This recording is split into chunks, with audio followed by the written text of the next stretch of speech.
Hi, I'm David, and today we're going to talk about symmetry. So suppose we have this equation right here, y squared equals x cubed minus 8x. And suppose we want to know if it's symmetric about an axis or about the origin. Well, there's a simple way to test for each of these three things. So let's do all three. Let's test to see if it's symmetric about the x-axis, to see if it's symmetric about the y-axis, and to see if it's symmetric about the origin. So I'll remind you what these mean, and I'll show you a simple way to test. So first of all, for the x-axis, something is symmetric about the x-axis if you draw a picture of it, and you imagine you've got a mirror right here on this horizontal x-axis, and it looks the same on the top as it does on the bottom. Something like this. That's symmetric about the x-axis. Now what I'm going to do is I'm going to replace either x with negative x or y with negative y for all three of these. And I just need to remember which one it is. So in this first one, I've got x right here, y right here, and this value down here is negative y. So here, y and negative y should give me the same value of x. In other words, the equation should be the same. So let's check. If I replace y with negative y, then the only thing in this equation that changes is that instead of a y squared, I have a negative quantity, y squared, and the right side of the equation remains the same, x cubed minus 8x. So if you look at this, the only thing that changes here is this negative y quantity squared becomes a y squared, x cubed minus 8x remains the same, and this equation is identical to our first equation right there. So this one must be symmetric about the x-axis. Not too hard. Okay, let's check for symmetry about the y-axis. So again, I'm going to replace something with its negative, and let's remember how to do this. If I draw a picture of something that's symmetric about the y-axis, that's like putting a mirror right here on this vertical axis.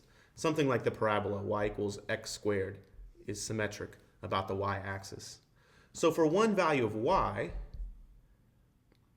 I'm going to be able to get that value by plugging in x or by plugging in negative x. It should give me the same value of y. So just like over here, I replaced y with negative y, now I'm going to replace x with negative x in the original equation. If I get the same equation, then it must be symmetric about the y-axis. So let's check. Y squared remains the same, and now I'm going to take these x's and replace them with negative x's. So I get negative x quantity cubed minus 8 times negative x. Okay, it doesn't look like the same equation, but let me simplify and just verify that to myself. So I've got y squared equals, let's see, negative x quantity cubed. If I take a negative and cube it, then it's still negative. So this is negative x cubed. And then I have a minus a negative 8x, because 8 times negative x is negative 8x. Okay, again, it still doesn't look like the original equation. Maybe I could do some other algebraic trick to get this to look like it. Maybe I could factor out a negative, have x cubed minus 8x. And now I'm really sure that it's not the same equation, because this is y squared equals x cubed minus 8x, and this is y squared equals negative x cubed minus 8x. And that's the opposite. So nope. This one's not symmetric about the y-axis. Okay, so in the first one I replaced y with negative y, and the second one I replaced x with negative x. Now let's see what we do when we're looking for symmetry about the origin. Graphs of things that are symmetric about the origin look something like this. The deal here is that if I take an xy point and I rotate it 180 degrees, I should have the same point down here. What I mean by that is that here's negative x and here's negative y. So instead of replacing y with negative y or x with negative x, I'm going to replace both. If I get the same equation, then it's symmetric about the origin. So let's check. So instead of y squared, I've got negative quantity y squared. And then I'm going to replace all the x's with the negative x's. So I've got negative quantity x cubed minus 8 times the quantity negative x. I've actually done all the work already. I've done the left side at the beginning, and I did the right side at the second part. So negative y squared is just y squared.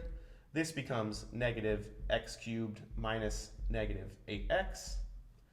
And I saw from over here that this is not the same as the original equation. I already checked that when I checked for symmetry about the y-axis. So this one again is nope. So even though I don't know what this equation looks like, what the graph of that equation looks like, I do know that it is symmetric about the x-axis, not the y-axis, and it's not symmetric about the origin. Thanks for watching.